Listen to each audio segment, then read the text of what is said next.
I hadn't spoken to my family in 8 years, not since they branded me a failure, the oddball daughter who'd never amount to anything.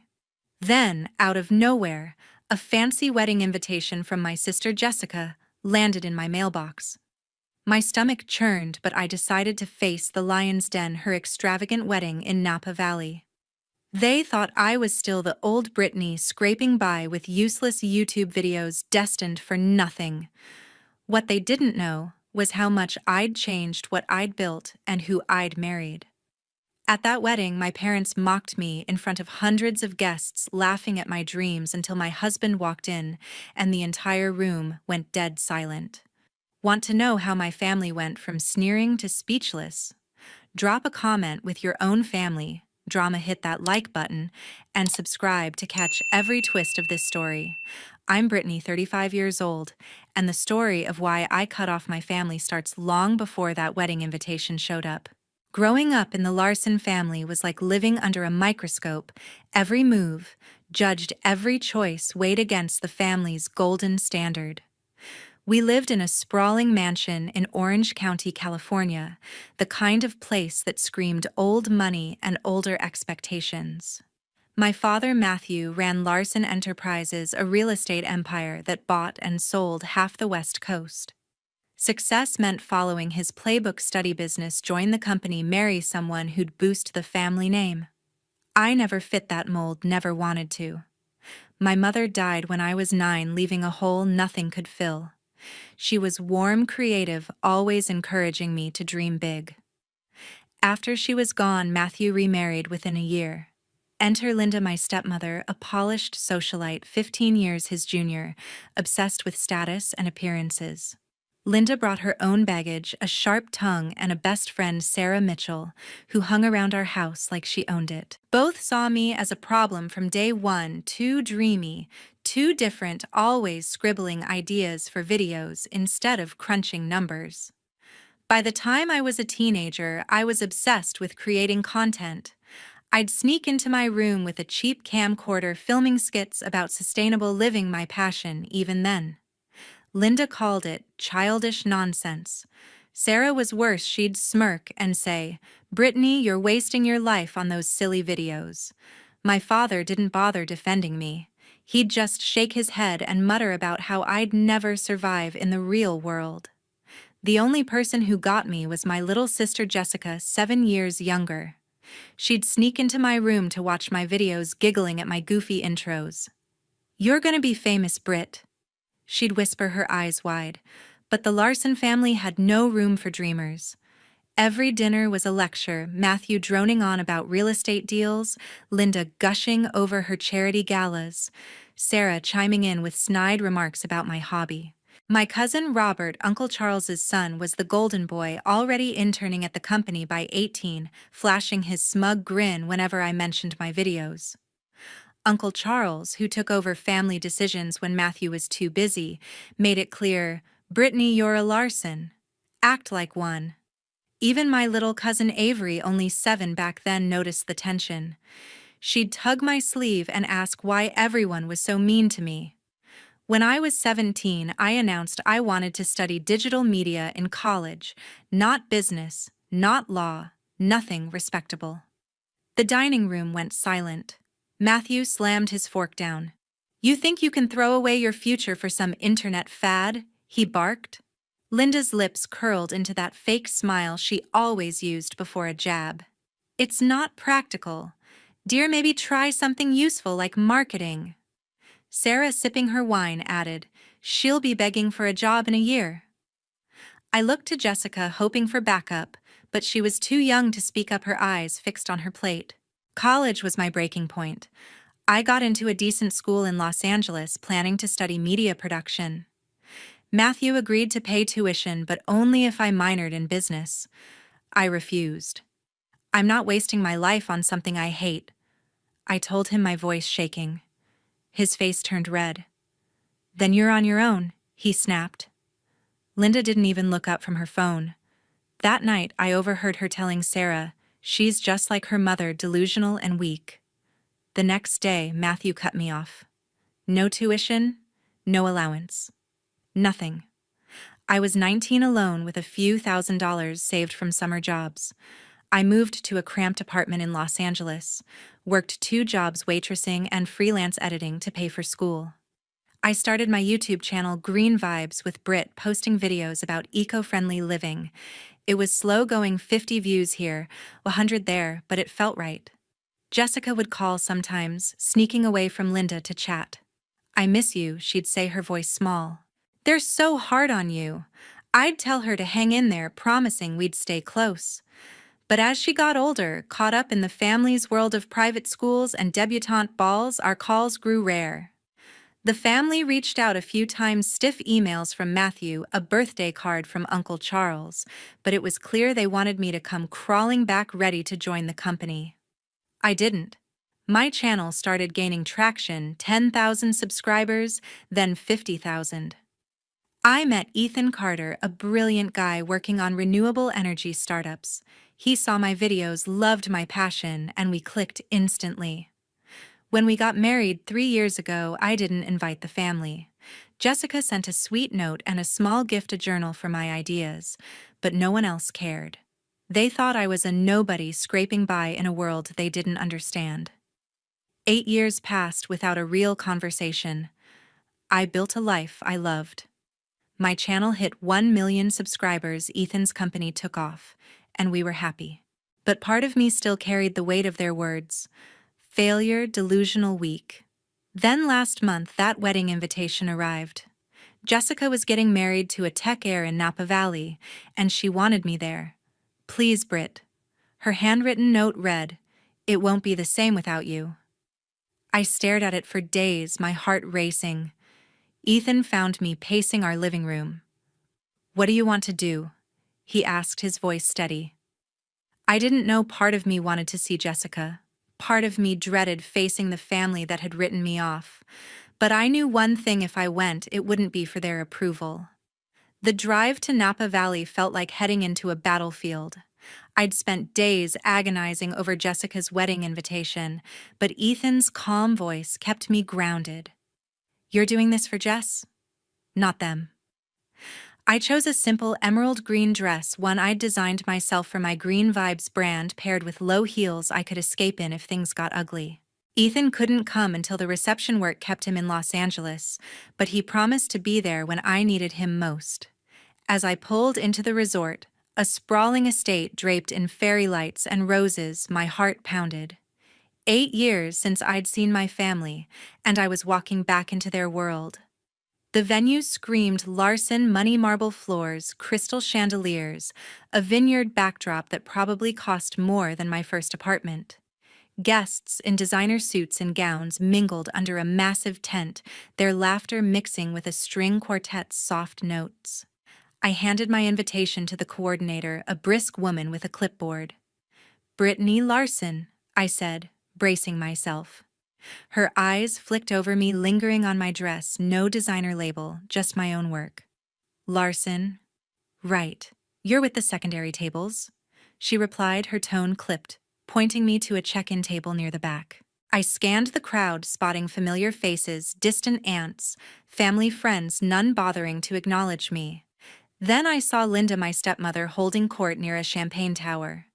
At 50, she looked like she'd stepped out of a magazine, blonde hair pinned up, diamonds glittering on her neck, her red gown screaming wealth. Her eyes locked onto mine, and for a split second I saw surprise, then something colder, disdain. She excused herself from her group and glided over her heels, clicking. "Brittany," she said, air-kissing my cheek. Her perfume overwhelming. "I didn't think you'd show," Jessica insisted, of course. "I wouldn't miss my sister's wedding," I replied, keeping my voice even. Linda's smile didn't reach her eyes. "Well, you look healthy," she said, her gaze raking over my dress, searching for something to criticize. "Still doing those little videos, I assume?" Before I could answer, a familiar voice cut in. "Brittany Larson, as I live and breathe." Sarah Mitchell. Linda's best friend sauntered up, her black dress tight, and her smirk sharper than ever. "What's it been 8 years, still playing with your camera?" "They're not play," I said, forcing a smile. My channel's doing well over 1 million subscribers now. Sarah's laugh was sharp like glass breaking. Oh, honey, subscribers don't pay the bills. You should have listened to Matthew and joined the company. Linda nodded, sipping her champagne. Some people just don't know their place, she murmured loud enough for me to hear. I bit my tongue, reminding myself why I was here for Jessica, not to fight old battles. I moved toward the ceremony area, hoping to find my sister. The coordinator waved me off. The bride's busy with family photos. Of course I wasn't included in those. I found my seat in the back row next to a couple of strangers who barely glanced my way. Whispers floated around me. Is that Matthew's daughter? The one who ran off to be a vlogger or something?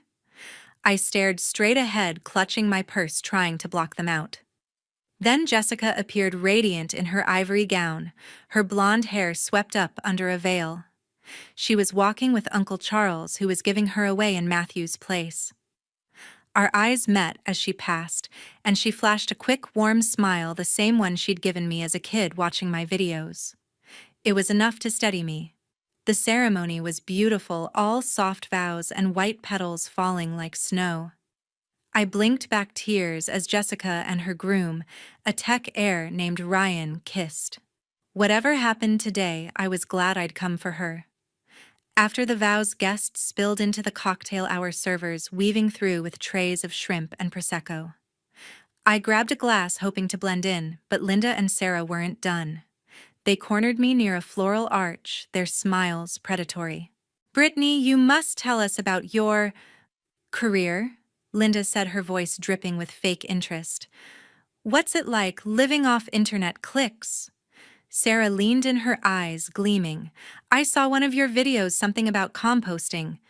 Honestly, who watches that? People who care about the planet, I said, my jaw tight. My audience is global now, and brands pay well to work with me. Sarah snorted. Brands like what? Thrift stores? Linda laughed, touching Sarah's arm like they'd just shared the best joke. I felt my cheeks burn, but I wasn't 19 anymore. I wouldn't let them rattle me.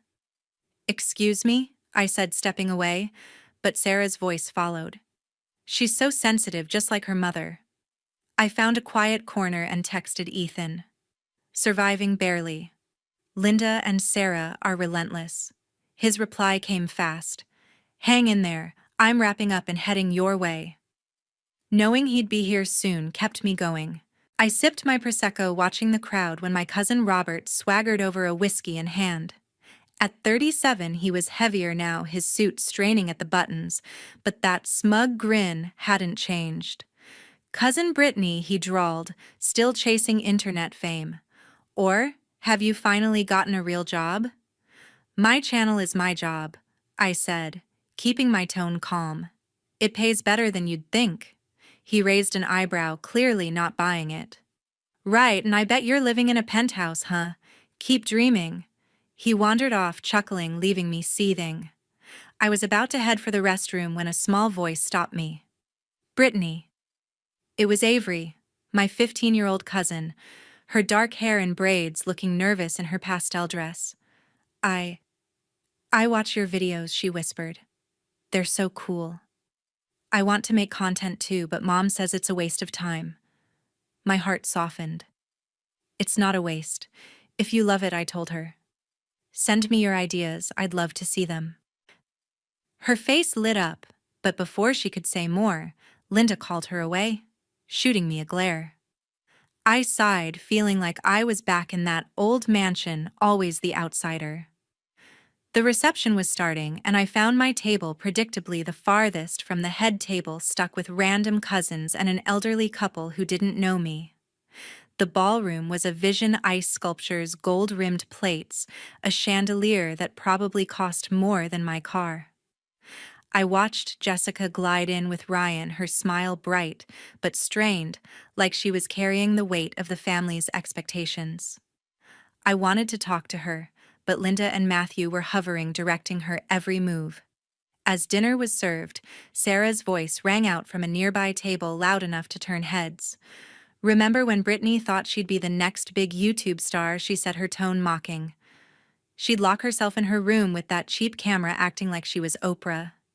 A few guests laughed, glancing my way. Linda joined in, her voice carrying. Such a shame, she had every opportunity, but some people choose to throw it all away. I stared at my plate, my fork frozen, feeling every eye on me. Sarah wasn't done. She stood glass in hand, ready to make a spectacle. "Let's raise a toast," she called, her smirk widening, to Brittany Larson, the family dreamer who's still chasing fairy tales. Laughter rippled through the ballroom, sharp, cruel, aimed right at me. I stood frozen by my table, my hands gripping the back of a chair, feeling every pair of eyes in the room. Linda's chuckle joined the chorus, her diamond earrings glinting as she leaned toward Sarah, whispering something that made them both laugh harder. My chest tightened, the old wounds from 8 years ago, splitting open, failure, delusional, weak. Before I could move, a deep voice cut through the noise. "I'd like to add to that toast, my father," Matthew Larson boomed from the head table. He stood, his tailored tuxedo crisp, his silver hair catching the chandelier light. The room quieted, guests turning to the patriarch of Larson Enterprises, expecting some heartfelt speech about Jessica's wedding. Instead, his eyes locked onto me, cold and unforgiving. "To my daughter Brittany," he said, his tone dripping with sarcasm, who thought she could outrun her responsibilities with a camera and some internet pipe dreams. The laughter grew louder, bolder. I felt my face burn, my pulse hammering in my ears. Matthew raised a hand, signaling to a technician at the back. "Let's take a trip down memory lane." He continued, a smirk tugging at his lips. A massive screen behind the head table flickered to life, and there I was, 17 years old, awkward in a baggy hoodie, sitting in my childhood bedroom. The video was one of my first, a shaky clip where I rambled about wanting to be a YouTuber, my voice full of naive hope. "I'm gonna make videos that change the world." Teenage me declared, waving at the camera. "Sustainability, creativity, that's my future." The room erupted. Guests howled, some clapping like it was a comedy show. Sarah doubled over her wine glass, nearly spilling. "Oh my God, she's serious!" she gasped loud enough for everyone to hear. Linda's laugh was high-pitched, almost manic. "Look at her, thinking she's the next Oprah," she said, shaking her head. My cousin Robert slouched at his table, snorted so hard his drink sloshed. Even Uncle Charles, usually stoic, cracked a rare smile, his eyes flicking to me with pity, or was it contempt? I wanted to disappear, to sink through the marble floor and never resurface. That video was a piece of my heart, a dream I'd poured everything into when I had nothing else. Now it was a punchline, weaponized by my own father. I glanced at Jessica, hoping for a lifeline. She was frozen at the head table, her face pale, her hands twisting her napkin. "Ryan," her groom whispered something to her, but she didn't move, trapped under the weight of the family's gaze. "Brittany," Matthew went on, his voice carrying over the laughter, "you had every advantage. Private schools, connections, a legacy. And you chose this." He gestured to the screen where teenage me was still babbling about changing the world. "A life of make-believe, leeching off clicks and likes. You're a disappointment to this family." The word disappointment hit like a slap, echoing in the now hushed room. The laughter faded, replaced by an uneasy silence. Guests shifted in their seats, sensing the line between mockery and cruelty had been crossed. I opened my mouth to speak, but no words came. My throat was tight, my vision blurring. I was 19 again, standing in Matthew's office, hearing him tell me I'd never survive without his money. Linda stood now, placing a hand on Matthew's arm, her smile sharp. "Let's not dwell on it, Matthew," she said loud enough for the room to hear. "She's lucky we even invited her." Sarah nodded, raising her glass again. "To Brittany, the dreamer who never woke up." Another wave of chuckles followed, but it was thinner, less certain.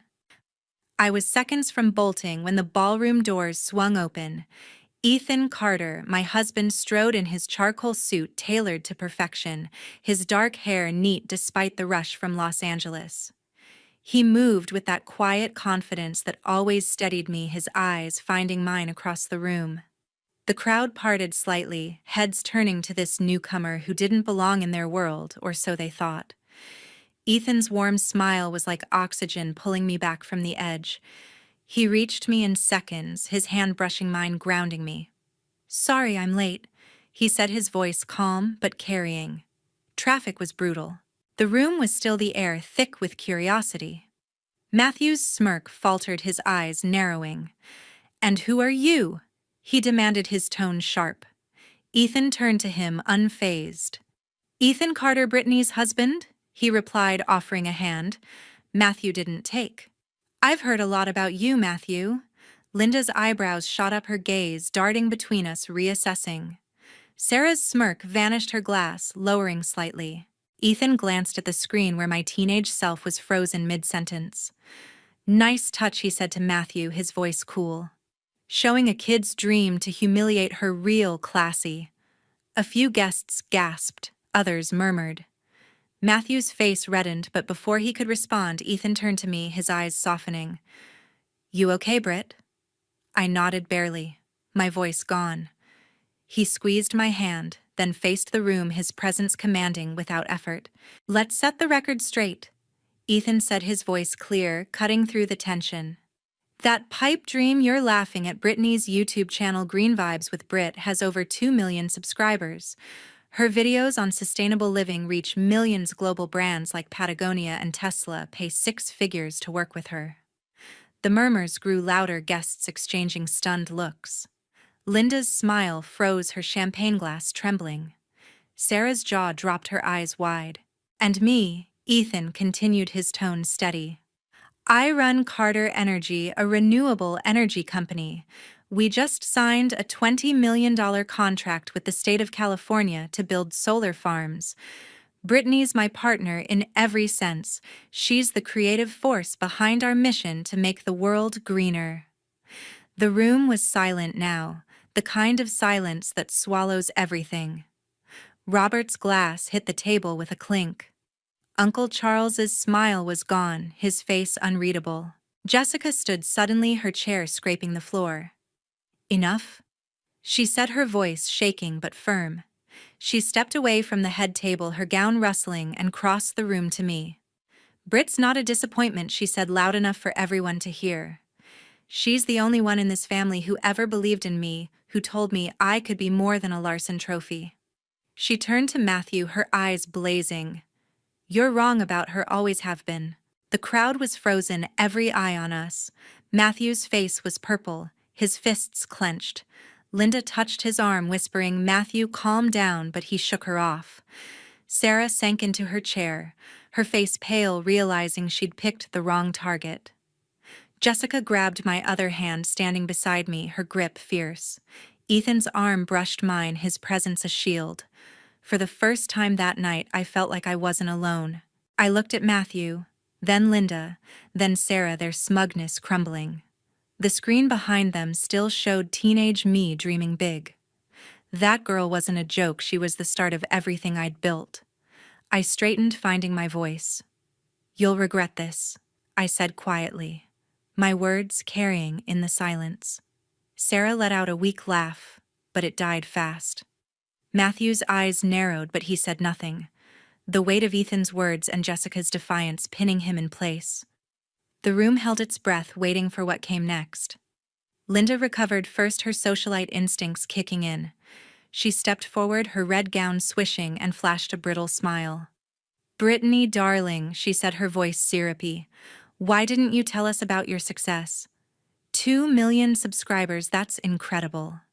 She reached out like she might hug me, but I stepped back. My expression cold. "Would it have mattered?" I asked, my voice steady, despite the adrenaline pumping through me. Linda's smile faltered, her hand hovering awkwardly in the air. Sarah jumped in, desperate to save face. "We're so proud of you, Brittany," she said, her tone forced. "I mean, who knew you were working with Tesla? That's huge." I looked at her, then at Linda, their sudden flattery as hollow as their earlier insults. "You didn't care when I was starting out," I said, keeping my gaze level. "You called my dreams childish, a waste of time. Now you're proud." Sarah's mouth opened, but no words came out. Linda's eyes narrowed, but she stayed silent, her charm offensive failing under the weight of her own hypocrisy. The crowd watched, some whispering, others openly staring, the drama unfolding like a live show they couldn't turn away from. Matthew cleared his throat, trying to regain control. "This is all very impressive," he said, his voice tight, as if the words physically hurt him. "But let's not make a scene at Jessica's wedding." He shot me a look, the same one he'd used when I was 19, daring me to fall in line. I met his gaze, unflinching. "You started this scene, Dad?" I said the word dad sharp, a reminder of the father who'd cut me off without a second thought. "You wanted to humiliate me. Don't act surprised when it backfires." A murmur rippled through the room, guests shifting uncomfortably. Uncle Charles stood, his face stern, ready to play patriarch. "Brittany, enough," he barked. "This is a celebration, not a place to air grievances." Before I could respond, Jessica cut in, her voice fierce. "No, Uncle Charles. She's right," she said, stepping closer to me. "You all treated Britt like she was nothing, but she's built more than any of us could have imagined. I'm ashamed I didn't stand up for her sooner." She turned to me, her eyes glistening. "I'm sorry, Britt, I should have fought for you years ago." Her words hit me like a wave, warm and overwhelming. I squeezed her hand, my throat tight. "You're here now, Jess," I whispered, and she nodded, a small smile breaking through her tears. Ryan, her groom, stood beside her, his expression supportive, clearly impressed by her courage. The room was quiet again, the family's power unraveling before everyone's eyes. Avery, my 15-year-old cousin, slipped through the crowd, her braids bouncing, her eyes wide with awe. "Brittany," she said softly, clutching her phone like it was a lifeline. "Is it true? 2 million subscribers? And you work with Patagonia?" I smiled, the first real smile of the night. "It's true," I said. "And you can do it too. Avery, don't let anyone tell you your dreams are a waste." Her face lit up, and she nodded, glancing nervously at her father, Robert, who was watching with a scowl. "I want to make videos like you," she whispered. "Can I send you some?" I nodded, touching her shoulder. "Anytime, let's make it happen." Linda, sensing the moment slipping away, tried again. "Brittany, Ethan, why don't you join us at the head table?" she said, her voice overly bright. "There's plenty of room, and we'd love to hear more about your ventures." Ethan raised an eyebrow, his smile polite but cutting. "Thanks, Linda, but we're good here," he said, his arm brushing mine. "Brittany doesn't need a better seat to prove her worth." Linda's face flushed, her charm crumbling. Sarah mumbled something about needing a refill and slunk off, her confidence gone. Jessica turned to the crowd, her voice steady now. "I want everyone to know, Brittany's not just my sister, she's my hero," she said, her words ringing clear. "She followed her heart when we all told her she'd fail, and she proved us wrong. I'm so proud of her." A few guests clapped, hesitant at first, then louder, the sound building into something real. Matthew's jaw clenched, his eyes dark, but he stayed silent, his authority undercut by his own daughter. Uncle Charles sat down, his face unreadable, clearly outmaneuvered. I looked at Ethan, his steady gaze giving me strength. "Ready to go?" he asked quietly, sensing I'd had enough. I nodded, then turned to Jessica. "I'm so happy for you, Jess," I said, hugging her tightly. "Don't let them clip your wings, okay?" She hugged me back, her voice muffled. "I won't, Britt, I promise we'll stay close." I pulled back, smiling at Ryan, who gave me a respectful nod. "Take care of her," I told him, and he grinned. "Always." Before leaving, I crouched down to Avery. "Here," I said, slipping a small notebook from my purse, a mini version of the one Jessica had sent me years ago. "Write your ideas in this, and send me your first video deal." Her eyes sparkled, and she hugged me, quick and fierce. "Deal," she whispered. I stood, taking Ethan's hand, and we started toward the exit. The crowd parted, some guests nodding, others avoiding my gaze, the weight of the night settling over them. Matthew stepped forward, his expression stiff. "Brittany," he said, his voice low. "We should talk. Maybe lunch tomorrow." Larson Enterprises could use someone with your influence. Ethan chuckled softly, shaking his head. She doesn't need your company, Matthew. He said, his tone firm. Brittany's built her own empire. You're welcome to watch her videos, though. I bit back a smile as Matthew's face darkened his offer. Rejected in front of his peers. As we reached the doors, Linda called out, her voice desperate. Brittany, don't be rash. We're family. I paused, turning just enough to meet her eyes. Family doesn't humiliate each other. Linda, I said, my voice calm but final. You made your choice 8 years ago. I've made mine. With that, we walked out, the cool Napa Valley air hitting my face like freedom. Ethan squeezed my hand, his smile proud. You were incredible, Britt, he said, and I leaned into him, the weight of the night lifting. Whatever came next, I knew I'd faced my demons and won. We didn't look back as we left the Larson family's glittering world behind, their stunned faces fading into the distance. The drive back to Los Angeles was quiet, not the heavy kind, but the kind where you're both processing something big. Ethan glanced at me, his smile soft. You did it, Britt, he said, his voice warm. You faced them and came out stronger. I leaned my head against the window, the highway lights blurring past, and for the first time in years I felt light, like I'd finally let go of their judgment. Back in our loft in Los Angeles, life slipped back into its rhythm. Our place was nothing like the Larson mansion. No marble floors or chandeliers, just high ceilings, sunlit windows, and a cluttered desk where I edited my green vibes with Brit videos. I loved it, every mismatched chair, every plant I'd nursed back to life. The next morning, I woke to a text from Avery, my 15-year-old cousin. Brittany, thank you for what you said, it read. I started filming my first video last night. It's about upcycling clothes. Can I send it to you? Attached was a blurry photo of her holding a thrifted jacket, her grin wide. My heart swelled. I texted back, can't wait to see it keep shining, Avery. Knowing I'd sparked something in her made the whole ordeal worth it. Jessica called that afternoon, her voice hesitant but warm. Britt. I can't stop thinking about the wedding, she said, the words rushing out. I'm so sorry for everything, for not standing up sooner, for letting them treat you like that. I sat on our couch, sunlight streaming in, and listened as she poured her heart out. You're my sister, and I want us to be real again, not just holiday cards or awkward texts. I smiled, my eyes stinging. I'd love that, Jess, I said. Let's start fresh, you and me. She laughed a little shaky, and we made plans to meet up soon, maybe in San Francisco, away from the family's shadow. True to her word, Jessica kept in touch. She sent photos from her honeymoon in Hawaii, funny memes about wedding planning, even a video of her trying to compost in her new apartment, clearly inspired by my channel. It wasn't perfect. The years apart left gaps we'd need time to fill, but it was a start.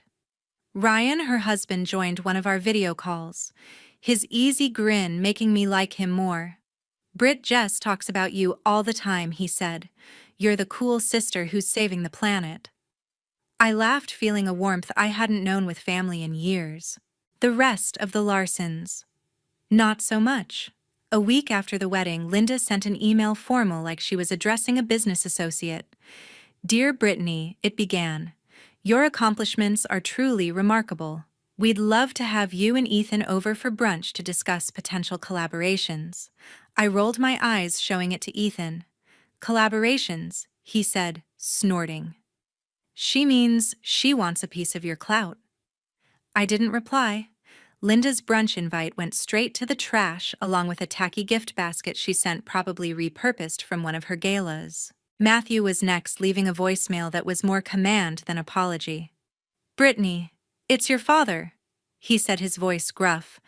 What happened at the wedding was regrettable. Larson Enterprises could benefit from your platform. Call me to discuss. I played it for Ethan, who shook his head. He's not sorry, he's just sniffing out a deal, he said. I nodded, deleting the message. Matthew had made his choice when he cut me off at 19. I didn't owe him a second chance. Sarah Mitchell, of all people, tried her luck too. She slid into my Instagram DMs with a long, rambling message. "Brittany, I misjudged you," she wrote. "Your videos are so inspiring. Let's grab coffee. I'm in LA next month." I left her on read. Sarah's fake tears didn't erase the years she'd spent tearing me down beside Linda. Robert and Uncle Charles stayed silent, probably too proud or too embarrassed to reach out. I was fine with that. Their absence was louder than any apology could have been. A month later, I was prepping for a new Green Vibes video when Avery's first video arrived in my inbox. It was rough, shaky camera, uneven audio, but her passion shone through as she showed how to turn old jeans into a tote bag. I sent her feedback encouraging her to keep going and shared her video on my Instagram story, tagging her with a heart emoji.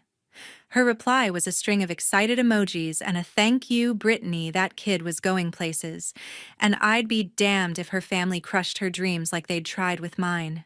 Ethan found me in our home office one evening, staring at my laptop, a half-edited video paused on the screen. "You've been quiet," he said, leaning against the doorframe, his dark eyes searching mine.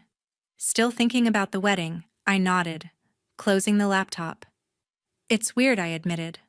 "All those years I worked so hard to prove them wrong. 2 million subscribers, brand deals, our life. But when I finally got their attention, it didn't feel like I thought it would." Ethan sat beside me, his hand on mine. "That's because their approval was never the point," he said. "You built this for you, not them." He was right. The wedding had been a reckoning, not a victory lap. Standing up to Matthew, Linda, and Sarah hadn't filled some void from my childhood. It had shown me I didn't need their validation to begin with. I thought back to that teenage girl in the video they'd mocked, the one who dreamed of changing the world. She wasn't a failure, she was the foundation of everything I'd become. My channel, my marriage, my mission, they were mine, built on my terms, not theirs. I started pouring that clarity into my work. My next video about finding purpose through passion hit 3 million views in a week. Comments poured in, people sharing how they'd defied their own families, chased dreams others called foolish. One comment from a girl named Mia stuck with me. "Your story gave me the courage to start my own channel. Thank you, Britt." I pinned it, smiling, knowing that was the real win, lighting a spark in someone else, just like I had with Avery. Jessica visited us in Los Angeles a few months later, her laughter filling our loft as we cooked a messy vegan dinner together. She'd started therapy, she told me, to untangle herself from the Larson expectations. "Seeing you stand up to Dad, it changed me," she said, her eyes serious. "I want to live like that, Britt, free." I hugged her, proud of the woman she was becoming. We promised to keep building our bond no matter what the family thought. As for the Larsons, I let them fade. I didn't hate them, not Matthew, not Linda, not Sarah. Hate would have meant they still had power over me. Instead, I chose indifference, focusing on the life I loved. My channel grew, Ethan's company thrived, and we planned a trip to Costa Rica to volunteer with a conservation group, a dream we'd shared since we met.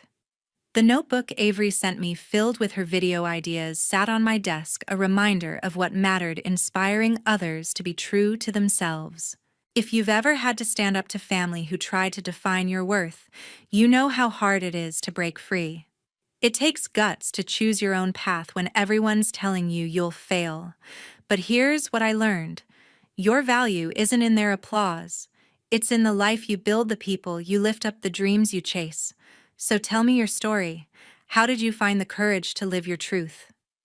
Drop it in the comments, hit that like button, and subscribe for more real talk. Thanks for listening to mine, and here's to writing your own ending.